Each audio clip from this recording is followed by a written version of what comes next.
बिस्मिल्लाहिर्रहमानिर्रहीम। अस्सलाम वालेकुम। Class pre 9th subject English unit number 2 patriotism.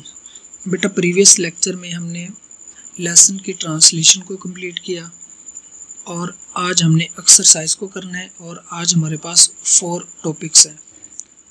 Number 1 questions answer, number 2 sentences, number 3 model verbs, number 4 kinds of sentences. Okay जी, first question है बेटा, how will you define patriotisms, कि आप हुब्बुल वतनी की तारीफ किस तरह करेंगे। How will you define patriotism, कि आप हुब्बुल वतनी की तारीफ किस तरह करेंगे। बेटा हुब्बुल वतनी का मतलब अपने मुल्क के लिए मोहब्बत है। हुब्बुल वतनी का मतलब अपने मुल्क के लिए मोहब्बत है। ये ट्रांसलेशन को करते हुए फर्स्ट सेंटेंस में हमने पढ़ा था कि patriotism means love for the Motherland और डिवोशन टू वंस कंट्री। ये एज इट आप इसकी डेफिनेशन लिख सकते हैं, ठीक है, कि आप हुब्बुल वतनी की तारीफ किस तरह करेंगे। ये आप एज इट इसको कर सकते हैं, लिख सकते हैं। ओके जी, नेक्स्ट है what are the qualities of a patriot, ठीक है, कि एक हुब्बुल वतन की क्या खूबियाँ होती हैं।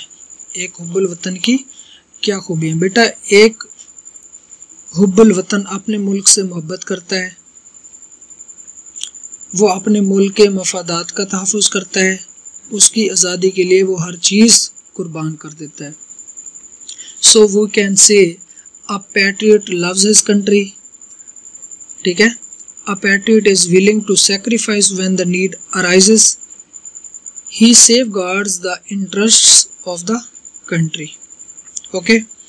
Third one है बेटा, as a citizen of Pakistan, what are your duties towards your country, कि पाकिस्तान के शहरी की हैसियत से आप पर अपने मुल्क के क्या फ़राइज़ हैं, ठीक है। बेटा पाकिस्तान के शहरी के तौर पर ये मेरा हमारा हम सब का फ़र्ज़ है कि हम पाकिस्तान से मोहब्बत करें, उसका दिफा करें, ठीक है, और हमारे लिए ज़रूरी है कि हम अपने मफादात पर मुल्क के मफादात को तरजीह दें, ठीक है। अब सवाल उन्होंने पूछा है कि आपसे, यानी कि एक बंदे से, कि पाकिस्तान के शहरी की हैसियत से आप अपने मुल्क के फ़राइज़ के लिए क्या फ़राइज़ हैं, आप पर अपने मुल्क के लिए क्या फ़राइज़ हैं। तो आप कह सकते हैं कि पाकिस्तान के शहरी के तौर पर ये मेरा फ़र्ज़ है कि मैं पाकिस्तान से मोहब्बत करूं, उसका दिफा करूं, और मेरे लिए ज़रूरी है कि मैं अपने मफादात पर उसके मफादात को तरजीह दूं। Is it clear. Next one है बेटा, what makes us stay alert in the wake of foreign invasion, कि गैर मुल्की हमले के नतीजे में हमें कौन सी चीज़ चौकन्ना रखती है, ठीक है। ये बेटा इसका आंसर भी हमें ट्रांसलेशन में मिलेगा। यहाँ पे 4 पैराग्राफ का जो फर्स्ट सेंटेंस है, the spirit of patriotism makes us stay alert in the wake of foreign invasion, के जज्बा हुब्बुल वतनी हमें गैर मुल्की हमले के नतीजे में चौकन्ना रखता है। ये एज इट आप इसका आंसर यहाँ से कर सकते हैं, ठीक है। लास्ट वन है बेटा, elaborate the given quote of Quaid-e-Azam Mohammad Ali Jinnah, We must develop a sense of patriotism which galvanizes us all into one united and strong nation, के ये नीचे दिए गए कायद-ए-आज़म मोहम्मद अली जिन्ना की तकरीर में से लिए गए, ठीक है, इक़्तिबास की वजाहत करें कि क्या है वो कोटेशन क्या है। हमें हुब्बुल वतनी का एक एहसास परवान चढ़ाना चाहिए जो हम तमाम को मुत्तहिद और ताकतवर कौम बनने के लिए मुतहर्रिक कर दे। बेटा हमें मुहिब्बे वतन बनने की तरगीब देता है ये, ठीक है, ये हमें मुहिब्बे वतन बनने की तरगीब देता है। ये हमें मुत्तहिद और मजबूत बनने पर मुतहर्रिक करता है। It means it urge us to be patriot, it urge us to be united and strong. Okay, is it clear जी। दूसरे नंबर पे बेटा ये सेंटेंसेस हैं, ये इनके मीनिंग्स मैं आपको बता दूंगा, ये आपको PDF फाइल में मिलेंगे, आपने वहाँ से इनको प्रिपेयर करना है। फर्स्ट वन है बेटा सेक्रीफाइस। सेक्रीफाइस का मतलब है कुर्बान करना। कमेंडेबल का मतलब है काबिल तहसीन। प्रॉस्पेरिटी का मतलब है खुशहाली। इन्वेन का मतलब है हमला। मदरलैंड का मतलब है वतन। रिस्पॉन्सिबल का मतलब बेटा जिम्मेदार। नेशनलिज्म का मतलब है कौम परस्ती यानी कि कौमियत। ओके, आप खुद से भी इनके सेंटेंसेस बना सकते हैं, ये बड़ा इम्पोर्टेंट टॉपिक था। अच्छा जी, नेक्स्ट वन है बेटा मॉडल वर्ब्स। बेटा मॉडल वर्ब्स के हवाले से आपने एक चीज़ याद रखनी है कि इसका MCQs इस तरह आता है, यानी कि ये कैन दिया गया है तो वो आपसे पूछेंगे कैन मॉडल वर्ब है, रेगुलर वर्ब है, इरेगुलर वर्ब है, मेन वर्ब है, प्रिंसिपल वर्ब है, कि ये क्या है। ठीक है, इस तरह इसका MCQs आएगा। तो आपने याद रखना है कैन की second could, may, might, would. ठीक है, फिर यहाँ पे रिपीट हो रही है विल, ये रिपीट हो रही है, यानी कि can, could, may, might, would, must, will, shall, ओटा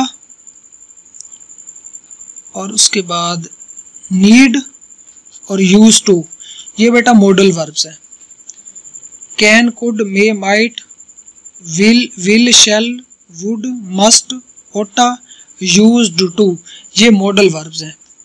तो ये MCQs में आएंगे। अब माइट अंडरलाइन होगा, आपसे पूछेंगे जी माइट क्या है। माइट क्या है, आपसे पूछा जाएगा कि माइट क्या है। मॉडल वर्ब है, मेन वर्ब है, प्रिंसिपल वर्ब है, हेल्पिंग वर्ब है, रेगुलर वर्ब है, इरेगुलर वर्ब है। तो ये मॉडल वर्ब्स हैं, ये 10 can, could, may, might, would, will, shall, must,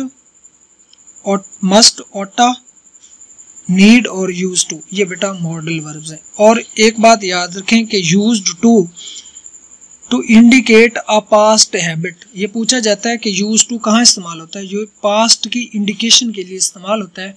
कि यूज टू कहाँ पे इस्तेमाल होता है, पास्ट की इंडिकेशन के लिए। जैसा कि एक काम माजी में हुआ करता था अब नहीं होता, जैसा कि इमरान खान क्रिकेट खेला करता था। ओके, ये आपने इतना मॉडल वर्ब्स को याद करना भी, ये मॉडल वर्ब्स हैं। उसके बाद लास्ट पे बेटा काइंड्स ऑफ सेंटेंसेस। जी, identify the kinds of the following sentences, exclamatory, assertive, interrogative, negative और इम्पेरेटिव। अब हमने सेंटेंसेस को पढ़ना है और जांचना है और बताना है कि कौन सा सेंटेंस इस्तेमाल हुआ है, कि ये कौन सा सेंटेंस है, ये कौन सा, ये कौन सा, ये कौन सा और ये कौन सा। ओके, अब फर्स्ट वन है बेटा, पहले हम डिफाइन कर लेते हैं। चले बेटा, एक्सक्लेमेटरी सेंटेंस कौन सा होता है, जिसमें साइन हो, साइन ऑफ एक्सक्लेमेशन, ये एक्सक्लेमेटरी सेंटेंस है। Is it clear. और असर्टिव कौन सा होता है, जिसमें कोई इंफॉर्मेशन दी जाती है, यानी कि बयानिया जुमला जो होता है, कोई बात बताई जाती है। और इंटेरोगेटिव यानी कि हेल्पिंग वर्ब से शुरू होता है और क्वेश्चन मार्क होता है उसके एंड पर। नेगेटिव जिसमें नॉट हो, नो हो। और इम्पेरेटिव कौन सा होता है बेटा, जिसमें कोई हुक्म दिया जाता है, जिसमें कोई, यानी कि उनको कहते हैं हुक्मिया फिकरात। Is it clear. अब देखें जी, art is another subject in which I am particularly interested. कि आर्ट्स जो है वो एक दूसरा सब्जेक्ट है जिसमें मैं ख़ास तौर पर दिलचस्पी लेता हूँ, या जिसमें मुझे ख़ास तौर पर दिलचस्पी है। आप बताएं जी, एक्सक्लेमेटरी कोई साइन ऑफ एक्सक्लेमेशन है, इम्पेरेटिव कोई हुक्म इसमें नज़र आ रहा है, नेगेटिव कहीं पे नो नोट लिखा हुआ है, इंटेरोगेटिव क्वेश्चन मार्क या WH वर्ड से शुरू हो रहा है, नहीं तो असर्टिव। तो ये बेटा कौन सा है, असर्टिव। ओके, उसके बाद है what a beautiful painting, sign of exclamation है, exclamatory. Teach him to learn, teach him to learn कि उसे सीखने के लिए पढ़ाओ। बेटा इम्पेरेटिव की एक और पहचान है कि ये वर्ब की फर्स्ट फॉर्म से स्टार्ट होते हैं, ये डू नॉट से स्टार्ट होते हैं, ये ऑलवेज से स्टार्ट होते हैं, ये प्लीज से स्टार्ट होते हैं। तो ये वर्ब की फर्स्ट फॉर्म है टीच, ठीक है, तो ये इम्पेरेटिव। उसके बाद है how would I know, helping verb, यानी कि WH वर्ड है और क्वेश्चन मार्क, तो ये interrogative. She did not, not है तो ये नेगेटिव सेंटेंस है। बस ये सेंटेंस दिया जाएगा, आपसे पूछा जाएगा ये असर्टिव है, एक्सक्लेमेटरी, इंपेरेटिव, नेगेटिव है, इंटरोगेटिव है। 4 ऑप्शन दिए जाएंगे। Is it clear? ठीक है बेटा, ये एक्सरसाइज हमारी कंप्लीट। एक बात याद रखें कि बेटा जो क्वेश्चंस टोटल 5 थे, ये 2 आपने आज करने हैं, वीडियो सेम होगी, और आपने जो 3, 4, 5 है ये आपने कमिंग लेक्चर में इनको प्रिपेयर करना होगा। Thank you so much. अल्लाह हाफिज़।